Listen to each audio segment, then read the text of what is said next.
Hi guys, Megan here, the faithful fibromyalgia warrior. Okay, well this is not me. This is me out walking with my two doggos. The nutty spaniel in front is Birdie, for you guys who don't know. And this lovely boy here is my greyhound Billy. And I'm kind of doing a bit of a walking and talking video, but I don't have anything to hold my phone steady, so it's a bit choppy. I have to apologize in advance. I just wanted you guys to see. Sorry if you're jealous, but this is part of the fields and the nature hike paths that are like 2 minutes from my house, where I like to take the dogs every day. So we usually, our circuit ends up being just under 2 miles, which is great for them and me. But I was inspired to make this video this morning. We had a really great service at our church yesterday, and I had to rewatch some of it because they stream it live. We were there in person, but I had to rewatch some of it today. And one of the things I had to come and realize about myself was I had been far too focused on the outward appearances and adornment instead of the inner things. And what I mean by that is, and please don't hear me wrong, if you're somebody who enjoys putting on makeup and you like styling your hair and looking nice and put together, that's fine. Absolutely no problem with that. I worked in a professional office for a long time before my fibromyalgia, and I did the same thing. And I see nothing wrong with that inherently.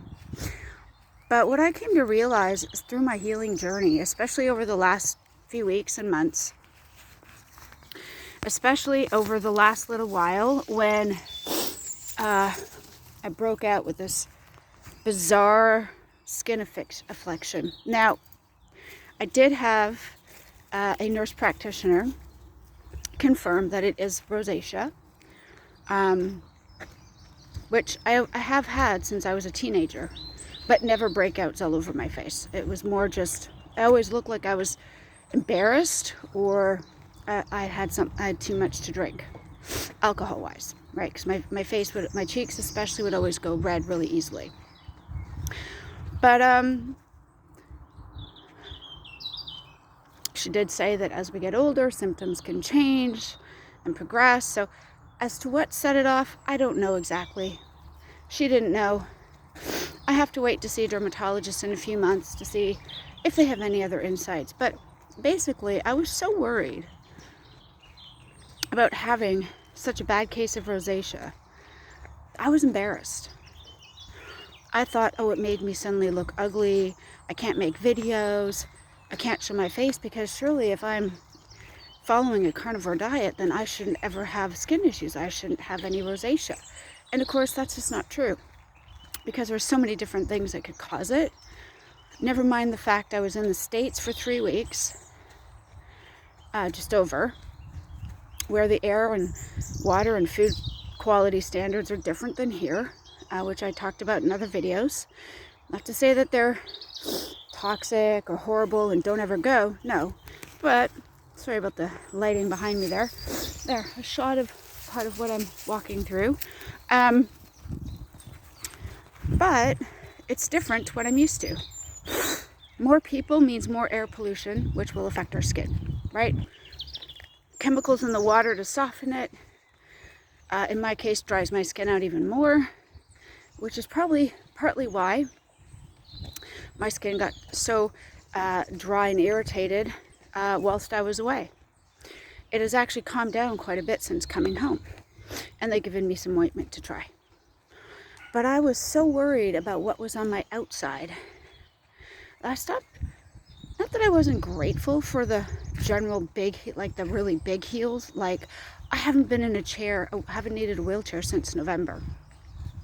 I haven't had to take any medication of any kind for my thyroid, for my cholesterol, for my pain management in over a year. Not since March of last year. I haven't had to take any antidepressants since then either. I've been weight stable. I've been building up my strength, my mobility. And instead of being grateful and focusing on those things, I was worried about what people would think if they saw that I was dealing with a bad case of rosacea flare-up. And again, jet lag is not going to help. Stress, body's under stress because of an 8-hour flight, a 6-hour time difference, and it took me just over a week, almost a week and a half, to get back onto UK time. I mean, fully properly, so I could sleep well at night. I finally feel fully back like myself. And I was embarrassed. And I realized that's not what matters. What about all the people who are like I once was, who feel bad because they're in a place where right now they don't feel like they can be active, they can't be mobile because their pain is too much, they're too inflamed? Am I gonna let them think that they need to be embarrassed because I'm embarrassed over something? No. And carnivore does work. I lost almost 100 pounds. I've kept it off. I can walk for 2 miles every day with my dogs, and oftentimes I walk a lot more than that. Not because I have to, but because I feel like I want to. I have boundless energy. You know, the iodine drops that I've been taking have really helped kick my thyroid into high gear. And I have almost no IBS symptoms. I have almost no gut or digestive issues anymore, unless I let stress and anxiety take over. I stop trusting in God, and I try to take on everything by myself. And when that happens, those things flare up. My pain is virtually non-existent. I don't know if I could technically say my fibromyalgia was cured or if it's just in a point of remission, but I'm essentially pain-free. I get some stiffness or soreness first thing in my morning, and that's often just because I've slept in the same position for a long period of time, like anybody does. My Raynaud's is under unbelievable management. I do occasionally still notice the cold and heat a lot faster and for longer than the average person, but it hasn't stopped me from living my life. And I realized, and I should have realized it before, but instead of worrying about what I look like on the outside so much, as far as, oh, my skin's in a bad place, it's not because of bad diet, and it's not because I don't wash my face or take care of my skin. It's because I have a condition that is slowly, gradually being healed. And I had to remember, for one thing, and something Dr. Elizabeth Bright has pointed out, is often when we start to heal through an animal-based diet, through healthy fats and protein, and our thyroid functions properly again, some of the last things that the body will start to heal are things like our hair, our nails, and our skin, because they're not priority for the body. You know, our organs functioning properly, our hormones regulating to the right levels, that's priority.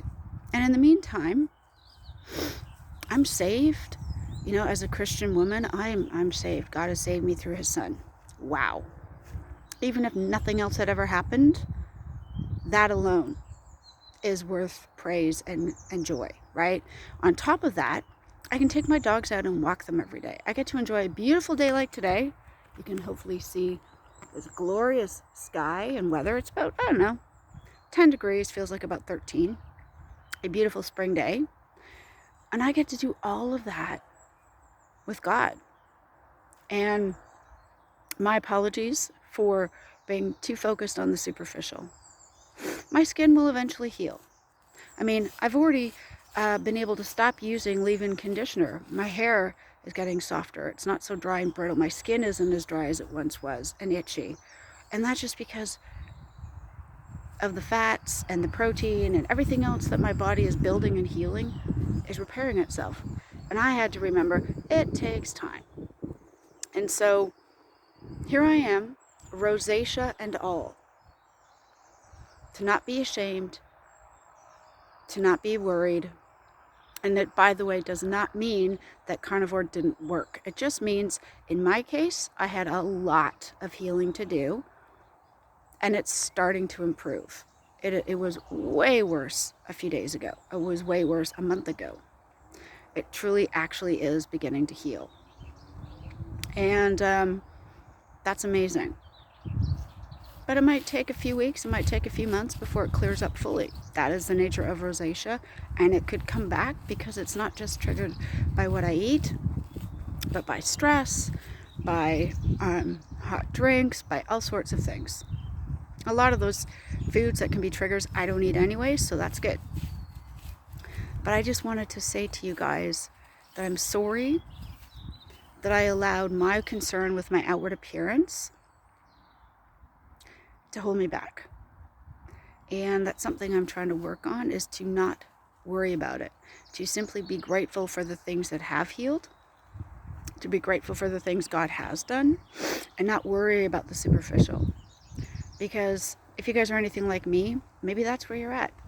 I mean, for me, for a long time, worrying about the superficial is what kept me trapped in bulimia for 30 years. And I don't want to go back to that. God is amazing. God is merciful. And I tell you what, the carnivore diet does work. It does. And just because you may find maybe your skin is the last thing to heal, it doesn't mean it won't or can't. But I have certainly learned I have to be patient. And even if it doesn't fully go away, the benefits, the benefits I've reaped from all the other ways I've healed are well worth it. Even if my skin was to never clear up, for whatever reason, but I was to continue to be able to walk and study and get out and enjoy life and be out on a date like today and talk to you guys, even if that was the extent of healing, it would be worth it. And the rest of it, if that's what's meant to happen, it will happen. Besides, maybe God wanted me to realize and remember that it isn't so much the outward appearance that matters, but the internal. And I don't just mean spiritually, but also physically. You know, I started to get rid of inflammation before I saw the major weight loss. And even though I wanted the major weight loss because I was obese, the reduction in inflammation was amazing. And then the rest of that came. The weight loss did come. And I had to learn to be grateful for the reduction in inflammation, for the reduction in pain, so that I could appreciate the weight loss and the health even more. I don't know. I hope that makes sense. Sorry if I'm rambling a bit. I hope you guys are doing well. I really do. I truly, truly hope you are. And that you are feeling encouraged and inspired, and that you are remembering that God is always with you. And if you're not, if you're struggling, that's okay too, because so was I. And sometimes we will struggle, but God is always there. Sorry, I don't want to sound like I'm making platitudes, but it is true. And I had to learn that through challenges. I hope you guys are well. Thank you so much for all your support, for watching my videos, for caring, for commenting, for sharing. If this is of any help to you in any way, I really hope that you'll share this with other people, if there's people you think it could help. And I am so not perfect. But again, I'm no longer going to be ashamed just because my skin is in a bad place right now. It's healing. And it's a process, and it will take time. And I refuse to put makeup on and cover it up and pretend like it's not there. It's there. You know, just like we all have our sins that are there, but they're forgiven. The skin is healing, and it will take time, but it will get better. And in the meantime, the rest of me feels amazing. And I'm just grateful for that. Thank you guys so much. Sorry for the rambling and the dodgy camera angles, but I hope you're well. I appreciate you guys so much, and I will see you in the next video, which I intend to be very soon, hopefully in the next couple of days. Bye until then.